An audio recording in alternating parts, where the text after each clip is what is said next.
오늘의 말씀은 사도행전 12장 1절에서 5절까지의 말씀입니다. 사도행전 12장 1절에서 5절 다 같이 우리 한 목소리로 읽겠습니다. 그때 헤롯 왕이 손을 들어 교회 중에서 몇 사람을 해하려 하여 요한의 형제 야고보를 칼로 죽이니 유대인들이 이 일을 기뻐하는 것을 보고 베드로도 잡으려 할세 때는 무교절 기간이라 잡음에 옥에 가두어 군인 네 패에 맡겨 지키고 6월절 후에 백성 앞에 끌어내고자 하더라. 이에 베드로는 옥에 갇혔고 교회는 그를 위하여 간절히 하나님께 기도하더라. 아멘. 초대교회에 참 위기가 닥쳐왔습니다. 본문은 야고보 12명의 제자 중에 한 사람이죠. 야고보의 순교와 또 베드로가 감옥에 투옥됐다라는 내용을 기록을 하고 있습니다. 짧은 구절이지만 이 구절을 통해서 우리가 좀 보아야 될 내용이 있어서 좀 끊어서 오늘 본문을 좀 보는데요. 저는 예전에 어느 한 안수 집사님이 절박한 심정으로 자기 아들의 병을 고치기 위해서 노력했던 그런 모습을 기억하고 있습니다. 그런데 그분이 그 아들의 그 좀 병이 좀 특별한 좀 병이었거든요. 그렇지만 병원에서는 그래도 이 약을 계속 복용을 하면 기적적으로 호전될 수도 있겠지만 그래도 나빠지지는 않을 것이다 라는 그런 이야기를 내렸습니다. 그래서 약을 계속 복용을 하면 그래도 나빠지지는 않는다라는 그런 희망이 있었어요. 그렇지만 부모의 욕심이 그 아이를 완치시키고 싶은 그런 마음이 있었던 것 같습니다. 사방팔방 돌아다니며 알아보다가 결국은 누군가 기도하고 또 그렇게 하면 그 낫는다라고 하는 그런 곳을 찾아가게 되어졌고, 알고 봤더니 그곳은 이단이었고요.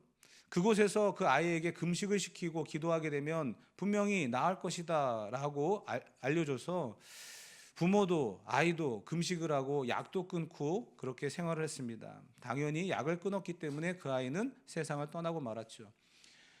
그리고 나서 이 안수 집사님은 하나님이 어디 계시냐, 하나님이 살아계시다라고 하면 우리 아이를 이렇게 만들 수가 있느냐라고 하면서 그렇게 교회에 열심히 했던 분이 교회를 떠나 세상으로 나아가는 그런 안타까운 모습을 본 적이 있습니다. 우리는 분명하게 알아야 될 것이 있습니다. 하나님께서 우리에게 주시는 은혜가 무엇이고, 하나님이 우리를 이곳에 세우신 이유가 무엇이고, 오늘을 살아가게 하시고 또 말씀을 통해서 우리를 교훈하시고 가르치시면서 살아가게 하는 그런 이유가 분명히 있을 텐데 그것을 우리가 깨닫지 못하고 살아갈 때가 많이 있다는 거예요. 그래서 잘못된 신앙관을 가지고 또 잘못된 결과를 만들어가는 비극적인 그런 삶을 살아가는 경우도 많이 있습니다. 올바른 신앙관을 갖는 것이 굉장히 중요해요. 고난이라고 하는 문제가 절대로 피해갈 수 없는 우리들의 삶의 일부분입니다. 외면할 수도 없고요. 그리고 나하고는 전혀 상관이 없다라고 말할 수는 없는 그것이 바로 고난일 것입니다. 반대로 형통이라고 하는 것도 마찬가지죠. 예수님을 믿는다고 해서 모든 것이 다 형통하다? 그것이 아닐 수도 있습니다. 금요일에도 여러분에게 말씀을 드렸지만 형통이라고 하는 게 뭐죠? 하나님이 나와 함께 하시는 게 형통이에요. 형통하기 때문에 잘 되고 형통하기 때문에 모든 것이 다 내가 원하는 대로 이루어진다? 그것은 잘못된 신앙관입니다. 감옥에 있는 요셉에게 하나님이 함께 하심으로 말미암아 형통했다라고 금요일에 말씀을 드렸지 않습니까? 하나님이 함께 하시는 게 형통이에요. 고난도 마찬가지예요. 고난에 피해갈 수 없다고 한다면 그 피해갈 수 없는 그 자리에 하나님이 나와 함께 하신다라고 한다면 그 고난의 시간이 우리에게는 유익의 시간으로 바뀌는 것입니다. 그것을 볼 줄 아는 게 바로 저와 여러분들의 신앙의 자세여야 한다는 것이죠. 믿는 자들에게 이 세상에 소망을 두지 말고 살아가라고 성경은 우리에게 끊임없이 이야기를 하고 있는데 대표적인 것이 바로 로마서 8장 24절부터 25절까지의 말씀입니다. 다 같이 한번 읽어보도록 하겠습니다. 우리가 소망으로 구원을 얻었음에 보이는 소망이 아니니 보는 것을 누가 바라리요. 만일 우리가 보지 못하는 것을 바라면 참음으로 기다릴지니라. 아멘. 눈에 보이는 것이 전부가 아니고요, 눈에 보이는 것이 진정한 축복의 결과가 아니라는 것을 우리는 분명히 알아야 됩니다. 초대교회 성도들이 이 말씀을 가지고 눈에 보여지는 삶이 풍요롭고 잘되고 그렇다고 해서 형통이다라는 결론을 내리지 않았어요. 고난을 만나고 힘든 일을 당했음에도 불구하고 그들은 언제나 하나님의 하시는 일들을 기대했어요. 그게 초대교회 성도들의 시각이었다는 겁니다. 왜냐하면 이 땅에 소망이 없기 때문이에요. 우리의 소망은 하늘에 있습니다. 그렇기 때문에 초대교회 성도들은요, 순교를 바라보는 시각도 달랐습니다. 순교를 바라보는 시각이 두려움과 무서움과 공포로 끝나는 게 아니라 그들은 오히려 순교를 당하면 천국에 갈 수 있다라고 하는 그러한 소망이 있었다는 거예요. 우리가 생각할 때는 그 두려움과 그 공포가 얼마나 그들을 힘들게 만들었을까, 하루하루를 살아가는 그 상황 속에서 얼마나 많은 긴장감과 스트레스 속에 살아갔을까. 그 두려움은 정말 표현할 수 없는 그런 두려움이었을 텐데, 하지만 그들에게는요, 오히려 순교의 자리로 나아가는, 로마의 원형 경기장 안에 사람들을 집어넣고, 기독교인들을 집어넣고 사자의 먹이가 되게 한다든지, 아니면 칼로 사람들을 찔러 죽이는, 그래서 피를 막 흘리는 그런 모습들을 구경거리로 만들었습니다. 그런데 그 가운데 죽어가는 많은 초대교회 성도들은요, 얼굴에 광채가 났다는 거예요. 왜냐하면 이 세상에 소망이 있는 게 아니라 저 하늘에 소망이 있기 때문에, 지금 내가 죽으면 천국 간다라고 하는 구원의 확신이 있기 때문에, 그래서 오히려 그 순교자들을 구경하고 있는 그 로마의 시민들이 예수님을 믿게 됐다는 거예요. 이 세상의 소망을 두고 살아가는 자들이 아니라 하늘의 소망을 두며 살아가는 그 시각이 다르고 하나님 중심으로 살아가는 그런 모습이 있었기 때문에 그들에게는 드러나는 것이 달랐고, 그것을 본 사람들조차 예수 믿는 사람은 뭔가 다르구나, 그래서 그들도, 로마의 시민들이 예수님을 믿는, 그래서 로마가 기독교화가 돼버리잖아요. 사랑하는 성도 여러분, 오늘 본문에 보게 되어지면 아주 놀라운 그러한 비밀을 우리에게 하나 이야기해 주고 있습니다. 그게 뭐냐면, 헤롯 왕이 손을 들어서 교회를 핍박하기 시작했다라고 기록을 하고 있습니다. 헤롯이라고 하는 것은 성과 같아요. 그러니까 우리가 김씨, 이씨, 박씨 이런 것처럼 헤롯이라고 하는 것은 성입니다. 그래서 헤롯 가문의 한 사람인 거예요. 우리가 알고 있는 예수님이 태어나셨을 때에 등장했던 헤롯의, 지금 이 사도행전 12장에 등장하고 있는 헤롯은 손자예요. 그러니까 예수님이 태어나셨을 때 유아를 학살하라고 했던 그 헤롯은 할아버지고, 지금 사도행전 12장에 등장하고 있는 헤롯 왕은 그 헤롯의 손자. 이해가 되십니까? 그 헤롯이 교회를 핍박합니다. 헤롯 가문은 끊임없이 교회를 핍박하는 그런 가문이었어요. 그런데 이 헤롯이 무엇을 했냐면, 요한의 형제 야고보를 칼로 죽이는, 그러니까 12제자 중에 첫 번째 순교자가 등장합니다. 야고보가 칼로 죽는 그런 일이 생겼다는 거예요. 그런데 또 한 사람의 제자가 등장했습니다. 본문에 베드로가 등장을 했어요. 근데 이 베드로는 옥에 가뒀습니다. 그러면 여기서 우리는 분명히 알아야 될 것이 이런 게 있습니다. 여러분, 야고보는 죄가 많아서 순교당했습니까? 베드로는 그래도 그나마 하나님이 사랑하시고 예수님이 특별히 사랑했던 수제자니까 순교하지 않고 그냥 감옥에 가두셨을까요? 우리는 이 기준을 오늘 들여다보기를 원합니다. 세상적인 기준과 가치로 본다고 한다면 야고보는 뭔가 문제가 있어 보여요. 그런데 베드로는 좀 달라 보여요. 야고보는 기도를 안 했나 봐요. 베드로는 기도했나 봐요. 야고보는 하나님이 미워하셨고 베드로는 하나님이 특별히 사랑하신 것 같아요. 세상의 기준입니다. 그러나 우리는 이 사건을 좀 더 깊숙이 들어가 본다고 한다면 하나님의 역사하심이 얼마나 중요한지를 우리는 볼 필요가 있습니다. 여러분, 야고보는 헤롯에 의해서 순교를 당했습니다. 안타까운 죽음이죠. 그런데 베드로는 옥에 갇혔습니다. 죽은 자가 불쌍합니까? 살아있는 자는 나아 보입니까? 아니에요, 여러분. 우린 이야기를 다 알고 있어요. 베드로는요, 야고보보다 더 잔인하게 순교당합니다. 아시다시피 십자가에 거꾸로 못 박혀 죽잖아요.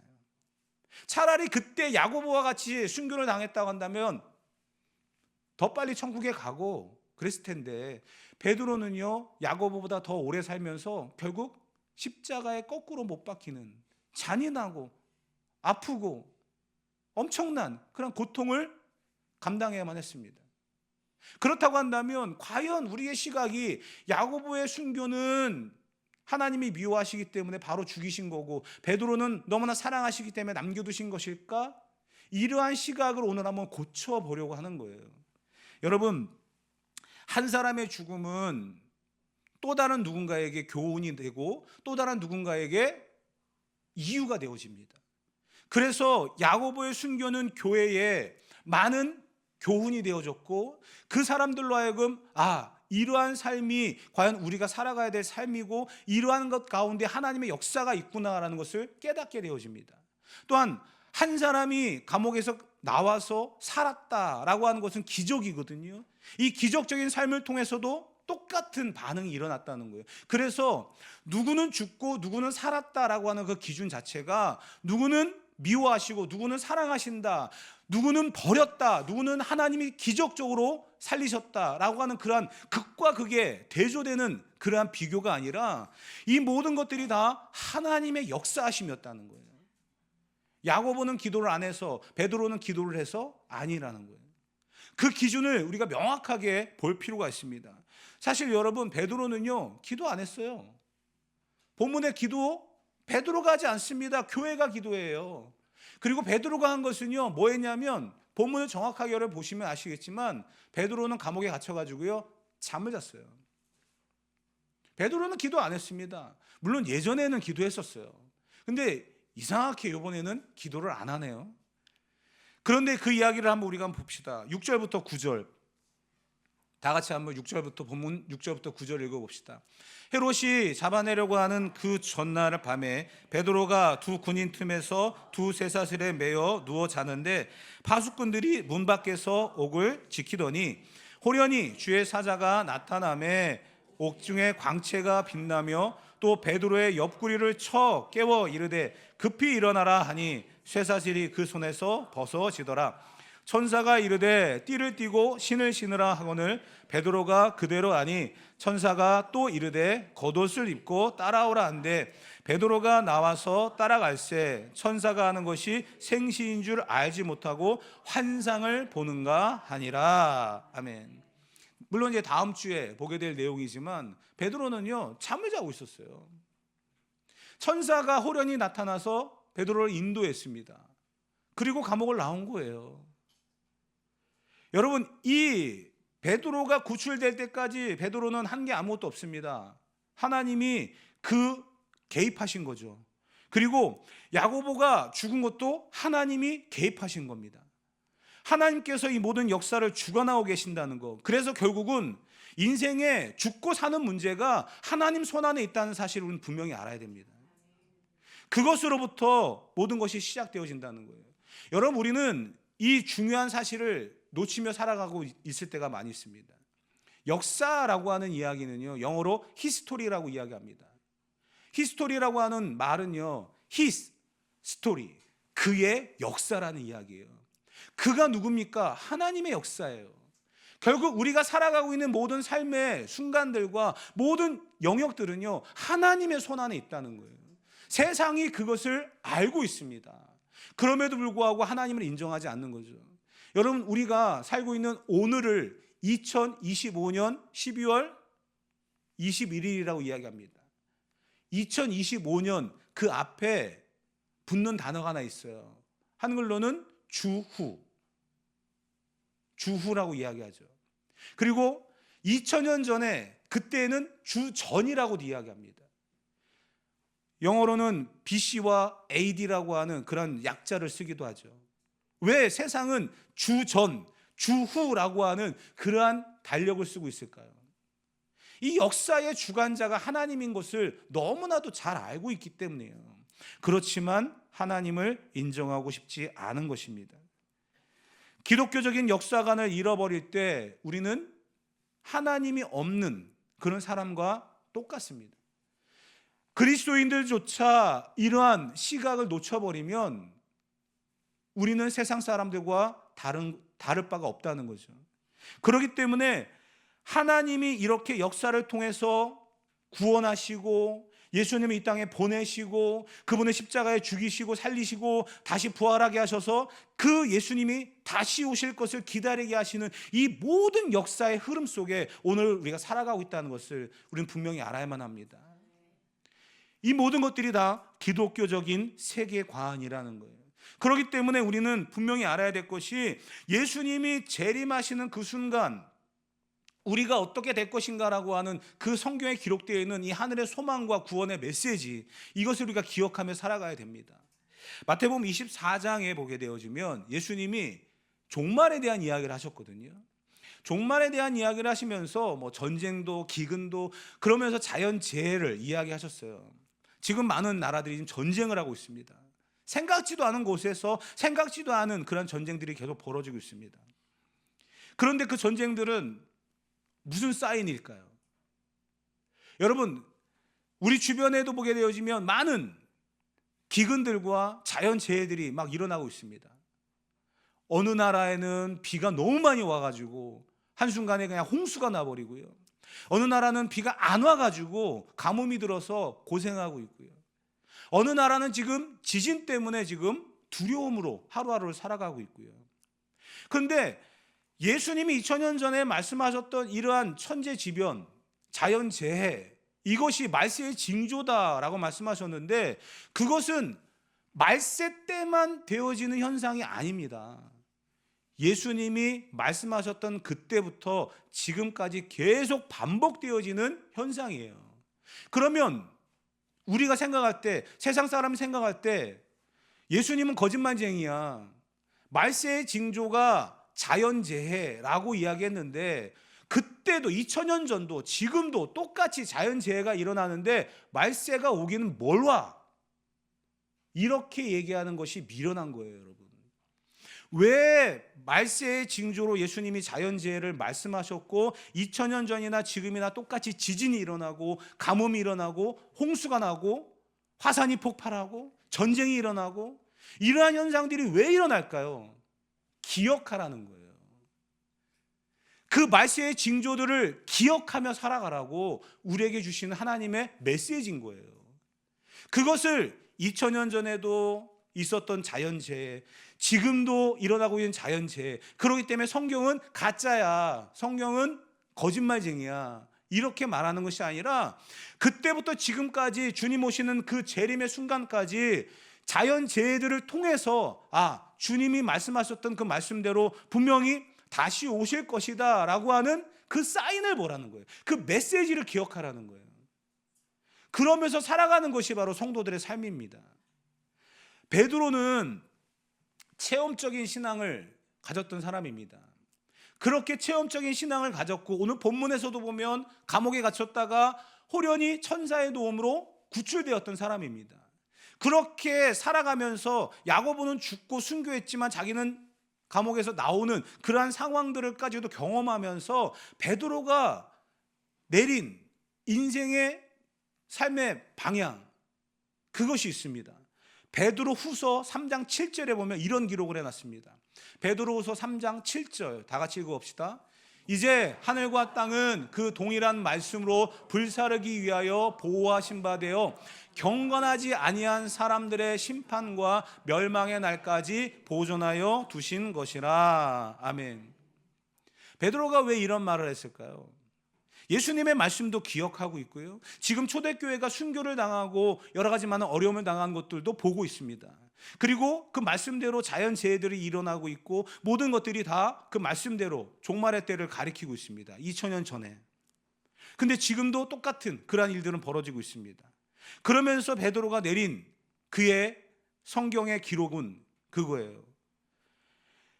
이 모든 상황들이 신자들이나 불신자들이나 동일하게 겪고 있는 일들이라는 거죠. 그런데 보는 시각이 다르다는 거예요. 불신자들은 그냥 자연재해인 거예요.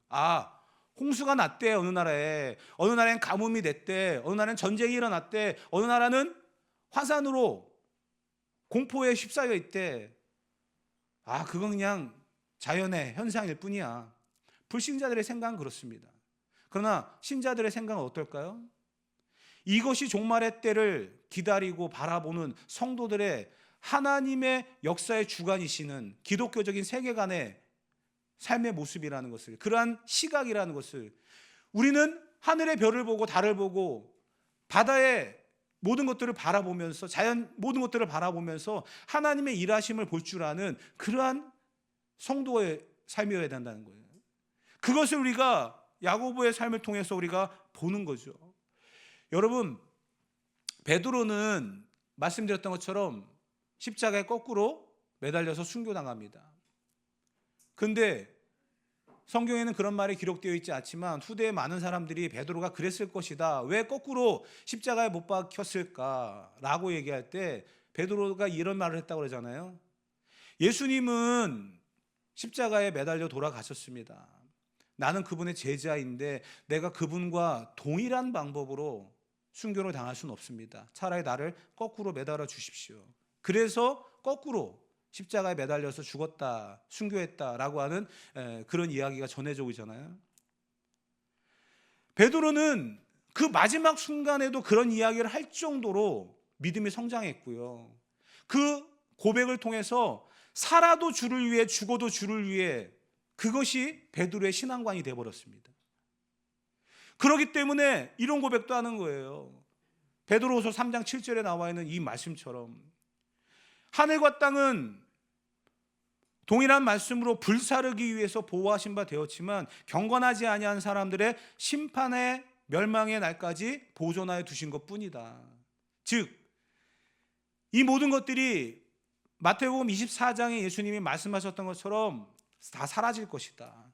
그러나 그 사라지는 그 모든 징조들을 통해서 그날을 기억하며 살아가는 성도가 되어야 된다라고 하는 이 말씀을 베드로가 지금 전하고 있는 거거든요. 우리는 구원받은 자답게 살아가야 됩니다. 거룩과 영광의 옷을 입고 살아가는 사람들이 되어야 됩니다. 개인의 인생이 참 힘들고 어려울 때도 많이 있습니다. 그러나 그 가운데 하나님의 역사를, 하나님의 손길을 기억하며 살아간다면 우리는 뭔가 다른, 구별된 그러한 모습으로 살아갈 수 있어야 되지 않겠습니까? 성경은 끊임없이 옛사람의 옷을 벗어버리고 의와 진리의 거룩함으로 지은 새 사람의 옷을 입으라고 우리에게 분명히 말하고 있습니다. 그래야만 하나님의 영광을 드러낸다라고 표현을 하고 있습니다. 우리의 소원은 이 땅에서의 부귀와 영화가 아닙니다. 하나님의 영광을 드러낼 줄 아는, 하나님의 영광을 위해서 살아갈 줄 아는 그런 인생의 삶을 살아가야 될 줄 믿습니다. 그래서 다시 말씀드리지만 정말 우리가 미련하게 살아가서는 안 된다는 거예요. 말씀하셨던 것처럼 불타 없어질 이 세상, 썩어 없어질 이 세상, 분명하게 이 세상을 떠나는 모든 사람들에게는요, 주머니가 없잖아요. 수위에는 주머니가 없다지 않습니까? 아무것도 가지고 가지 못해요. 다 남겨두고 갈 수밖에 없어요.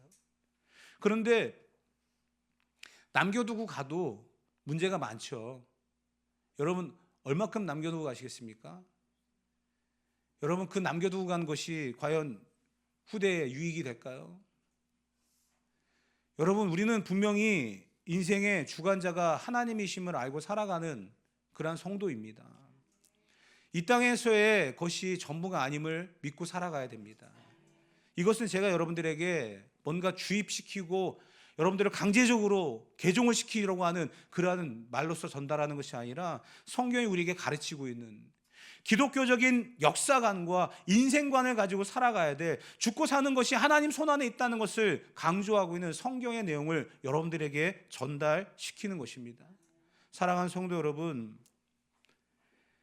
요엘서에도 말씀하셨고 사도행전에도 말씀하고 있는 성령이 너에게 임하시면 자녀들은 예언할 것이고 젊은이들은 환상을 보고 늙은이들은 꿈을 꿀 것이다 라고 하는 그런 메시지가 있습니다.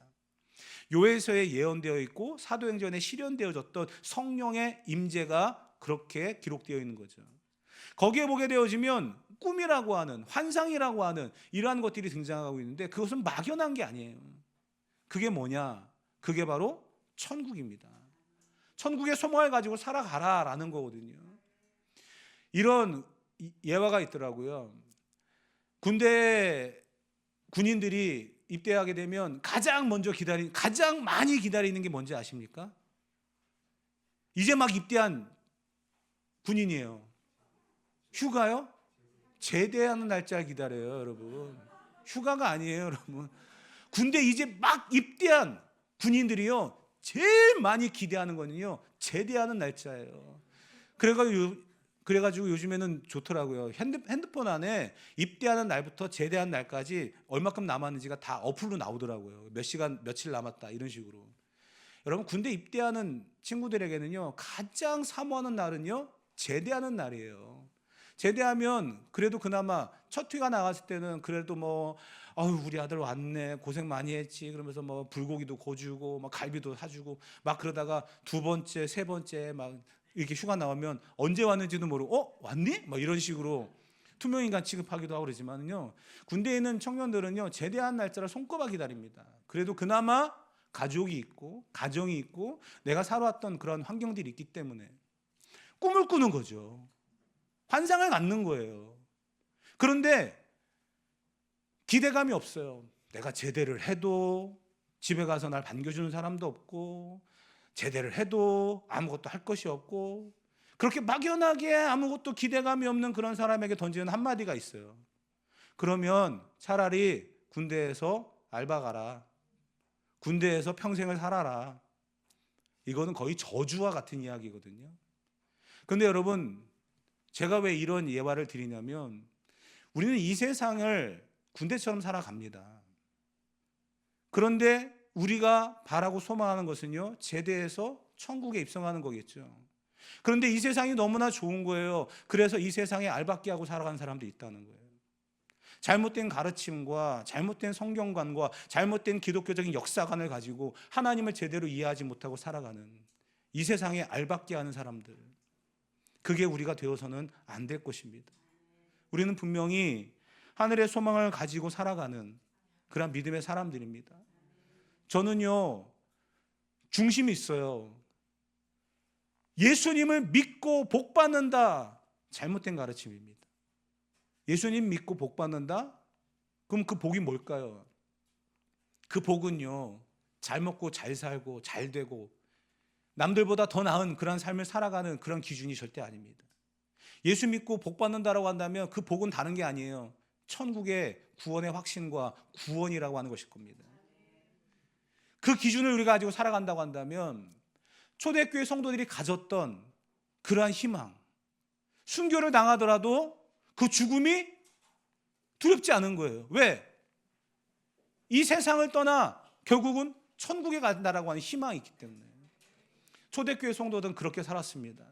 사랑하는 성도 여러분, 이 땅에서 말뚝박고 사는 인생이 아니라 천국의 소망을 가지고 우리의 인생관, 역사관, 모든 것들이 하나님의 손 안에서 살고 죽는 것이 다 붙들려 있다는 것을, 그것이 하나님의 인도하심 속에 있다는 것을 잊지 않고 살아가는 저와 여러분이 되어져서 모든 인생을 하나님 앞에 맡기고 믿음으로 살아갈 수 있는 저와 여러분 되어지기를 주님의 이름으로 축복합니다.